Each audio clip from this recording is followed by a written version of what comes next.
Welcome to my channel study point से नाम का फिर से स्वागत है। अध्याय 13 मतलब 12th चैप्टर है, तो आपके हिसाब से 13 मेरे हिसाब से एनसीईआरटी ओल्ड में पढ़ा रहा हूँ। इन्हीं में से क्वेश्चन पूछा जाता, आप ये मत सोचना कि ये चैप्टर नहीं है, चैप्टर है ये विद्युत धारा के चुंबकीय प्रभाव। तो जो चैप्टर हमारा विद्युत धारा के चुंबकीय प्रभाव, जो विद्युत धारा होती है, जो करंट होता है, उसके चुंबकीय प्रभाव क्या होते हैं, इसके बारे में इस चैप्टर में पढ़ाया गया है, बताया गया है। देखो पहला टॉपिक चुंबक के बारे में बताते हैं। चुंबक वह पदार्थ है, जब पूछता चुंबक क्या है, चुंबक वह पदार्थ है जो लोहे तथा लोहे युक्त चीजों को अपनी तरफ आकर्षित करते हैं। मतलब कहने का मतलब यह है, जब आपने बचपन में चुंबक देखी होगी, चुंबक से हम क्या करते थे, लोहा ढूंढते थे।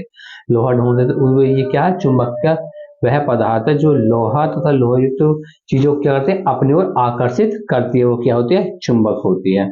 चुंबक के गुण, चुंबक में गुण क्या होते हैं, देखो प्रत्येक चुंबक के दो ध्रुव होते हैं, उत्तरी ध्रुव तथा दक्षिणी ध्रुव। समान ध्रुव एक दूसरे को प्रतिकर्षित करते हैं, समान होंगे तो वे क्या करेंगे, एक दूसरे को प्रतिकर्षित करेंगे, एक दूसरे से विपरीत जाएंगे। आप जब चुंबक बचपन में तोड़ देते थे, जब उन्हें आपस में मिलाते थे, वो एक दूसरे से दूर हटते थे। ये आपने देखा होगा, आपने करा होगा प्रैक्टिकल, हर कोई बच्चा करता है, ठीक है। असमान ध्रुव एक दूसरे को आकर्षित करते हैं। अगर असमान होंगे तो क्या होता, सीधा रखते थे तो क्या होता है, एक दूसरे को क्या करते थे, आकर्षित करते थे। स्वतंत्र रूप से लटकाई हुई चुंबक लगभग उत्तर दक्षिण दिशा में रुकती है। उत्तरी ध्रुव और उत्तरी दिशा की ओर संकेत करती है। उत्तरी ध्रुव जो उत्तरी दिशा की ओर संकेत करते हैं। जैसे चुंबक है तो यहाँ में नॉर्थ एरा, साउथ एरा, मतलब उत्तरी ध्रुव और दक्षिणी ध्रुव। चुंबकीय क्षेत्र, चुंबकीय क्षेत्र क्या था, चुंबक के चारों ओर का वह क्षेत्र जिसमें चुंबक के बल के संशोधन किया जाता है। मतलब चुंबक के क्षेत्र, जो चुंबक रखी है उसके चारों ओर क्षेत्रफल है जो चुंबक के बल का संशोधन करता है, वो क्या होता है, चुंबकीय क्षेत्र होता है। और उसका SI मात्रक क्या होता है, टेस्ला होता है। चुंबकीय क्षेत्र का SI मात्रक टेस्ला होता है। चुंबकीय क्षेत्र में परिमाण व राशि दोनों होते हैं, परिमाण व राशि दोनों होती है, मतलब परिमाण और दिशा दोनों होती हैं। चुंबक के क्षेत्र को दिक्सूचक की सहायता से समझाया जा सकता है। दिक्सूचक की सुई स्वतंत्र लटकी हुई एक छड़ चुंबक होती है। मतलब कि दिक्सूचक क्या होता है, एक सुई होती है जो स्वतंत्र रूप से लटकी हुई छड़ होती है, ठीक है। चुंबक के क्षेत्र के रेखीय गुण, रेखाओं के गुण, चुंबक क्षेत्र के रेखाओं के गुण, चुंबक के क्षेत्र के रेखाओं गुण। क्षेत्रीय रेखीय, जो क्षेत्र रेखाएं होती हैं उत्तर ध्रुव से प्रकट होते हैं तो दक्षिण ध्रुव पर विलीन हो जाती हैं। मतलब जो क्षेत्रीय रेखा होती है उत्तर ध्रुव से तब प्रकट होती है, मतलब निकलती हैं, और दक्षिण ध्रुव में क्या होती है, विलीन हो जाती हैं। क्षेत्र रेखाएं बंद वक्र होती हैं। प्रबल चुंबकीय क्षेत्र में रेखाएं अपेक्षाकृत अधिक निकट होती हैं। दो रेखाएं कहीं भी एक दूसरे को प्रतिच्छेद नहीं करती, क्योंकि यदि वे प्रतिच्छेद करती हैं तो इसका अर्थ है कि एक बिंदु पर दो दिशाएं संभव नहीं है। चुंबकीय क्षेत्र की प्रबलता को क्षेत्र रेखाओं की निकटता की कोटि द्वारा दर्शाया जाता है। देखो क्षण चुंबक क्षेत्र, देख क्षण चुंबक का चुंबकीय क्षेत्र, ये हमारे पास चुंबक है NS, नॉर्थ साउथ।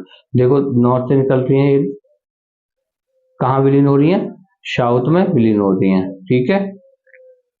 हैस क्रिश्चियन ऑस्टेड, वह पहला व्यक्ति था, हैस क्रिश्चियन ऑस्टेड वह पहला व्यक्ति जिसने पता लगाया था कि विद्युत धारा चुंबकीय क्षेत्र उत्पन्न करती है। विद्युत धारा क्या करती है, चुंबकीय क्षेत्र उत्पन्न करती है। किसने पता लगाया था पहले, हैस क्रिश्चियन ऑस्टेड ने। देखो इसके बारे में एक नया पढ़ते हैं फिर।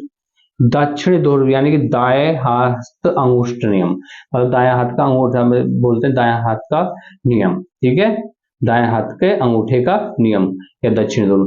कल्पना कीजिए कि आप अपने दाहिने हाथ में विद्युत धारावाही चालक को इस प्रकार पकड़े हुए हैं कि आपका अंगूठा विद्युत धारा की ओर संकेत करता है, तो आपकी उंगली चालक के चारों चुंबक क्षेत्र की दिशा बताएगी। देखो यदि अंगूठा विद्युत धारा की ओर है, संकेत कर रहा है, तो जो आपकी उंगली होगी चालक के चारों ओर के चुंबक क्षेत्र की जो होगी वो दिशा बताएगी। जैसे हमारा पास दाएं हाथ का अंगूठा है, ठीक है, ये हमारे पास विद्युत धारा की ओर संकेत करता है, तो ये उंगलियां क्या कर रही हैं, चुंबकीय क्षेत्र की दिशा को बताएंगे, ठीक है, नॉर्थ से साउथ, ठीक है। नेक्स्ट पढ़ते हैं सीधे चालक से विद्युत धारा प्रवाहित होने के कारण चुंबकीय क्षेत्र चालक के हर बिंदु पर संकेंद्री वृत्तों द्वारा दर्शाया जा सकता है। चुंबकीय क्षेत्र की दिशा दक्षिण मतलब दाएं हाथ नियम द्वारा या दिक् सूचक से दी जा सकती है। चालक के नजदीक वाले वृत्त जो निकट निकट होते हैं, और चुंबकीय क्षेत्र अल्फा धारा की शक्ति मतलब अल्फा धारा की शक्ति होती है। चुंबकीय क्षेत्र अल्फा अनुप्रमानुपाती 1/चालक से दूरी, ठीक है, अल्फा होती है। जैसे देखिए ये समझाया गया, ये वृत्त है हमारे पास, ठीक है, तो ये हमारे पास ये संकेत मैंने बताते हैं, बंद कुंजी है, ये बैटरी लगी हुई है, एमीटर है, ये प्रतिरोधकता है, प्रतिरोधकता तो दर्शाया गया है। देखो ऐसे बह रही है हमारे पास, ठीक है, और यहाँ बैटरी धारा प्लस से निकल रही है, कहाँ जा रही है, माइनस तक। ये मैंने आपको बता दिया था, समझा दिया था पहले चैप्टर विद्युत वाले में। विद्युत धारावाही वृत्ताकार पास के कारण चुंबकीय क्षेत्र, देखो चुंबकीय क्षेत्र प्रत्येक बिंदु पर सेकेंडरी वृत्त द्वारा दर्शाया जा सकता है, ठीक है। जब हम तार से दूर जाते हैं तो वृत्त निरंतर बड़े होते जाते हैं, तो तार से दूर जाएंगे तो वृत्त बड़े नहीं होते चले जाएंगे। विद्युत धारा तार के प्रत्येक बिंदु से उत्पन्न चुंबकीय क्षेत्र रेखाएं पास के केंद्र पर सरल रेखा जैसे प्रतीत होने लगती हैं। पास के अंदर चुंबकीय क्षेत्र की दिशा एक समान होती है। देखो जैसे ये हमारे पास है, ये हमारा हम इधर नॉर्थ साउथ, ठीक है, ये तार है प्लस का माइनस का, ठीक है, तो ये हमारे पास अगर हम इनसे दूर जा रहे हैं तो ये दूर जा रही है, ठीक है, और बड़े बड़े सेकेंडरी वृत्त बना रही है, वृत्त बड़े बना रही है। अगर पास ले जाएंगे तो क्या होगा, ये पास होते जाएंगे मतलब छोटे वृत्त बनाएंगे। नेक्स्ट देखते हैं, विद्युत धारा वृत्ताकार पास के चुंबकीय क्षेत्र से प्रभावित होने वाले कारक कौन कौन से हैं। चुंबकीय क्षेत्र अल्फा, चुंबकीय क्षेत्र को अल्फा डिनोट करते हैं। चालक में से प्रभावित होने वाली धारा है, चुंबकीय क्षेत्र अल्फा मैंने बता दिया, अल्फा अनुक्रम 1/चालक से दूरी। चुंबकीय क्षेत्र कुंडली के फेरों की संख्या, चुंबकीय क्षेत्र संयोजित है, प्रत्येक फेरे का चुंबकीय क्षेत्र दूसरे फेरे के चुंबकीय क्षेत्र में संयोजित हो जाता है, क्योंकि विद्युत धारा की दिशा हर वृत्ताकार फेरे में समान होती है। हर वृत्ताकार फेरे में क्या होती है, समान होती है। परिनालिका, पास पास लिपटे विद्युत रोधी तांबे के तार की बेलन आकृति की अनेक फेरों वाली कुंडलियों को क्या कहते हैं, परिनालिका कहते हैं। आपने देखी होगी मोटर, ठीक है, उसमें देखा होगा तो ने, तो विद्युत रोधी तांबे के तार होते हैं, बेलनाकार आकृति के अनेक फेरों की कुंडली को क्या कहते हैं, परिनालिका कहते हैं, उसे परिनालिका कहते हैं। जैसे ये हमारे पास तांबे के तार लगे हुए हैं, ठीक है, तो ये हमारे पास ये धारा बह रही है, देखो ये हमारे पास यहाँ बैटरी है, ये कुंजी है, बंद कुंजी लगी हुई है, तो ये हमारे पास धारा बह रही है, तो वृत्ताकार बना रही है वृत्ताकार, ठीक है। नेक्स्ट देखते हैं, परिनालिका का चुंबकीय क्षेत्र क्षण चुंबक जैसा होता है। जो परिनालिका चुंबकीय क्षेत्र है क्षण चुंबक जैसा होता है। परिनालिका के अंदर चुंबकीय क्षेत्र एक समान तथा समांतर रेखाएं के द्वारा दर्शाया जाता है। चुंबकीय क्षेत्र की दिशा परिनालिका के बाहर रहेगी तो उत्तर से दक्षिण जाएगी, परिनालिका के अंदर रहेगी तो दक्षिण से उत्तर जाएगी।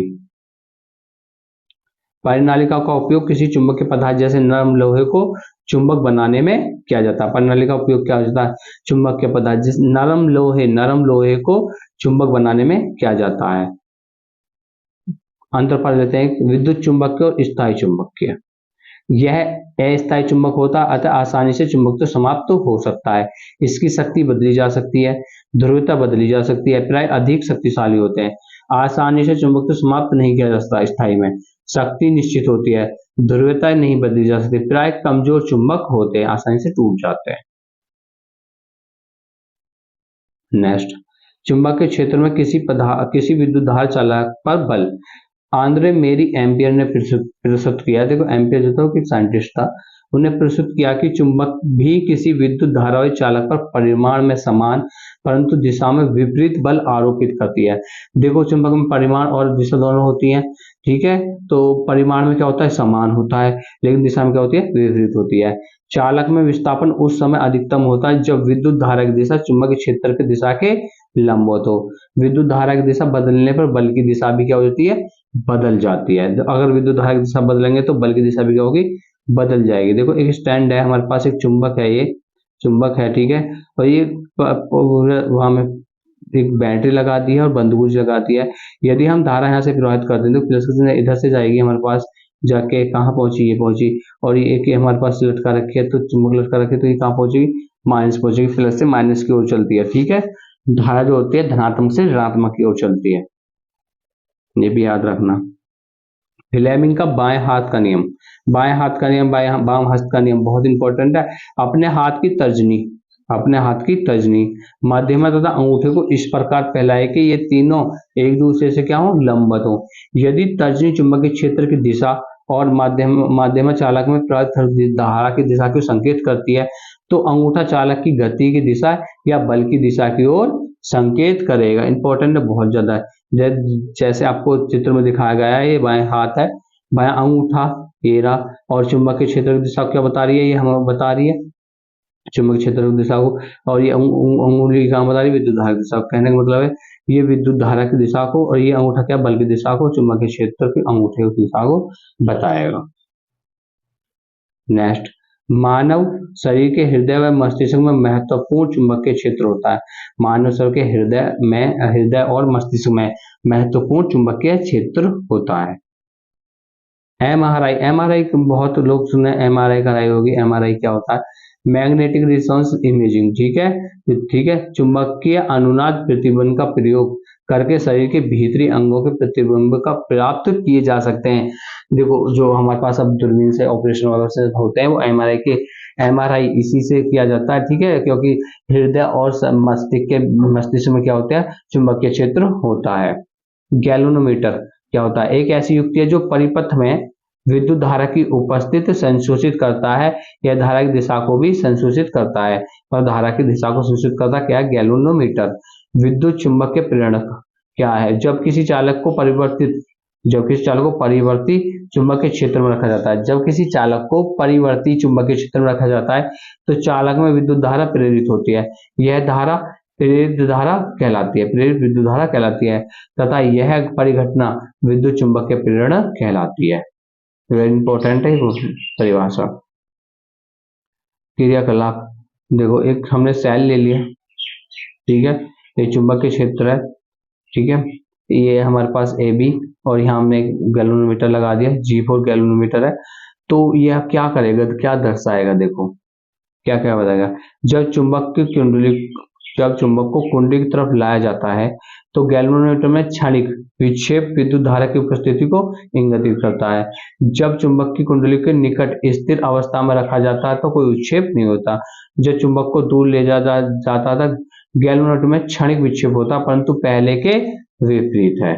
ठीक है, जैसे चित्र में दर्शाया गया है, ये हमारे पास कुंडली है, इसके पास और चुंबकीय क्षेत्र, हम चुंबक को ला रहे हैं तो गैल्वेनोमीटर ये जो इसमें थोड़ा विक्षेप होता है, ठीक है। आज जब इसे दूर ले जाते हैं तो क्षणिक थोड़ा सा विक्षेप होगा, लेकिन कैसा होगा, विपरीत होगा, उल्टा हो। दूसरा क्रियाकलाप देखिए, दो कुंडलियां, एक दो कुंडली, हमारे पास गैल्वेनोमीटर यहाँ लगा हुआ है, ठीक है, ये हमारे पास विद्युत धारा यहाँ से प्रवाहित होगी, ठीक है, ऐसे ऐसे जाके ऐसे ऐसे आएगी, राइट, ऐसे से जाके ऐसे ऐसे आएगी, और ये बंद कुंजी और कुंजी है। देखो इसके बारे में बताऊं, प्राथमिक कुंडली क्या कह रही है, स्विच ऑन किया जाता है, प्राथमिक कुंडली में क्या जाता है, स्विच ऑन किया जाता है, और गैल्वेनोमीटर में क्षणिक विक्षेप हो जाएगा। तो इसमें हम स्विच ऑन करेंगे, यहाँ से हम कुंजी को दबाएंगे, छटकनी जो होती है जिसे आप जोड़ते, तो उसे दबाएंगे तो इसमें गैल्वेनोमीटर में क्या होगा, क्षणिक विक्षेप होगा। स्थायी विद्युत धारा उत्पन्न होगी, इसमें कोई विक्षेप नहीं होगा, यहाँ तक नहीं पहुंचेगी। स्विच ऑफ किया जाता है, गैल्वेनोमीटर में विक्षेप क्षणिक विक्षेप होगा, परंतु पहले की दिशा में होगा, यही समझाया था पहले भी। फ्लेमिंग के दक्षिण या दाएं हाथ का नियम, अपने दाहिने हाथ की तर्जनी, माध्यमी तथा अंगूठे को इस प्रकार फैलाइए, तर्जनी और माध्यमी और अंगूठे को इस प्रकार फैलाइए कि तीनों एक दूसरे से लंबवत हो। यदि तर्जनी चुंबकीय क्षेत्र की दिशा अंगूठा चालक की दिशा की ओर इंगित करता तो संकेत करता है, तो मध्य में चालक में प्रेरित विद्युत धारा की दिशा को दर्शाती है। जैसे हमारे पास दाएं हाथ है, ये चालक की गति की तरफ फैला रखा, चुंबकीय क्षेत्र की तरफ फैला रखा है, तो ये जो होगी हमारी मध्य में होगी, ये चालक के में प्रेरित विद्युत धारा की दिशा को दर्शाएगी। यह नियम जनित्र जनरेटर की कार्यप्रणाली का सिद्धांत है। देखो आपसे पूछ सकता है जनरेटर की कार्यप्रणाली का सिद्धांत कौन सा है? दाएं हाथ का नियम है। प्रेरित विद्युत धारा की दिशा ज्ञात करने के काम आता है। दाएं हाथ का नियम किस कहाँ काम आता है? प्रेरित विद्युत धारा की दिशा ज्ञात करने में काम आ जाता है। प्रत्यावर्ती धारा क्या होती है? प्रत्यावर्ती धारा जो विद्युत धारा समान समय अंतरालों के पश्चात अपनी दिशा परिवर्तित कर लेती है, प्रत्यावर्ती धारा कहलाती है। भारत में विद्युत धारा हर 1.100 सेकंड के बाद अपनी दिशा उत्क्रमित कर लेती है। समय अंतराल 1/100 1/100 इनको जोड़ेंगे तो 1/50 सेकंड। आवर्ती का सूत्र क्या होता है? 1/, समय अंतराल यानी कि 1/, क्या हो गया? 1/50, 50 ऊपर पहुंच गया, क्या हो? 50 हर्ट्ज। कितना हो गया? 50 हर्ट्ज। लाभ, प्रत्यावर्ती धारा को सुदूर स्थानों पर बिना अधिक क्षय के प्रेषित किया जाता है, बिना हानि के प्रेषित किया जाता है। हानि क्या होती है? विद्युत धारा को संचित नहीं किया जा सकता, प्रत्यावर्ती धारा को संचित नहीं किया जा सकता। दिष्ट धारा, जो विद्युत धारा अपनी दिशा परिवर्तित नहीं करती, क्या कहलाती है? दिष्ट धारा कहलाती है। जो दिशा परिवर्तित करती है, प्रत्यावर्ती धारा कहलाती है। जो धारा परिवर्तित दिशा को परिवर्तित नहीं करती, वो दिष्ट धारा कहलाती है।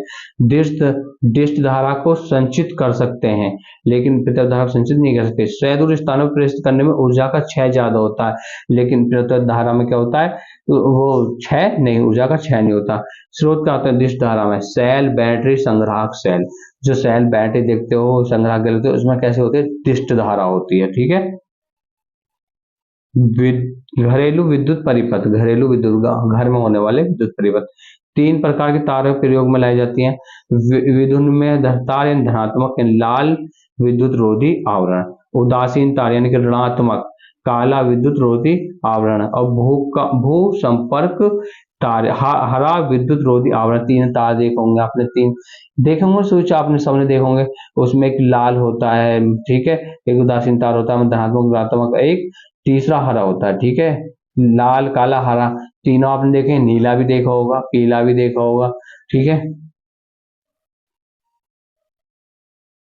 भारत में विद्युन्मय तार तथा उदासीन तार के बीच 220 वोल्ट का विभवांतर होता है। देखो जैसे हम एक चीज है हमारे पास, ये समझाया गया है डायग्राम से। देखो ये लाल तार है विद्युन्मय तार, ठीक है, ये उदासीन तार यानी कि ब्लैक का तार, और ये भू संपर्क तार है ग्रीन तार। ठीक है, 3 स्विच। तो केवल एक खंभा होगा, मुख्य आपूर्ति में जाएगा, पहले फ्यूज में जाएगा, फिर विद्युत तापमापी मीटर में, फिर वितरण बक्स में, फिर पृथक परिपथ में। जैसे दर्शाया गया, दोनों तार हमारे पास पहले का विद्युत बोर्ड का फ्यूज आ गया, फिर विद्युत मापी आ गया। ठीक है, फिर इससे किसमें? बॉक्स में वितरण किया, फिर बॉक्स में वितरण के बाद ये अलग अलग पृथक हमने 3 स्विच लगा रखे हैं जिस घर में बांटते हैं, तो ये दिष्ट धारा के अकॉर्डिंग बांटते हैं। ठीक है। भू संपर्क तार क्या होता है? यदि संधारित्र के धातु आवरण से विद्युत धारा का क्षरण होता है तो यह हमें विद्युत आघात से बचाता है। यह धारा के क्षरण के समय अल्प प्रतिरोध पद प्रदान करता है। मतलब अगर कुछ करंट उत्पन्न होता है तो वो जो तार होता है वो उसी के अंदर उत्पन्न हो जाता है, उसमें हो जाता है, जिससे हमें करंट नहीं लगता है। लघु पतन यानी कि शॉर्ट सर्किट, आपने सुना होगा शॉर्ट सर्किट से आग लगी हो। लघु पतन क्या होता है? जब एकसमात विद्युन्मय तार पर उदासीन तार दोनों के बीच सीधा संपर्क आते हैं तो लघु पतन होता है। परिपथ में प्रतिरोध कम हो जाता है, अतिभारण हो सकता है जिससे करंट लगता है और आग लग जाती है। यह अतिभारण क्या होता है? अतिभारण के बारे में समझिए। जब विद्युत धारा की क्षमता से ज्यादा विद्युत धारा खींची जाती है तो अभिभारण पैदा करती है। कारण क्या होता है? आपूर्ति वोल्टता में दुर्घटनावश होने वाली वृद्धि, एक ही सॉकेट में बहुत से विद्युत संधारित्रों का संयोजित करना। ठीक है। सुरक्षा युक्ति क्या होती है? विद्युत फ्यूज, भू संपर्क तार और मिनिएचर सर्किट ब्रेकर यानी एमसीबी। ये हमारे पास क्या होता है? सर्किट होता है, एक सर्किट, उसमें ही यूज करते हैं तो इससे सुरक्षा हो जाती है, क्योंकि जो करंट होता है या कुछ होता है, फॉल्ट होता है, तो इसी में होता है जिससे कोई नुकसान नहीं होता। ठीक है, हमने ये चैप्टर पढ़ लिया। Thanks for watching.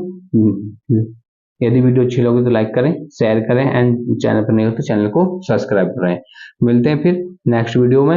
1-2 चैप्टर और है, फिजिक्स सब समाप्त हो जाएगी, फिर न्यूमेरिकल्स करते हैं। मिलते हैं आपसे फिर नेक्स्ट वीडियो में। जब तक के लिए जय हिंद, जय भारत।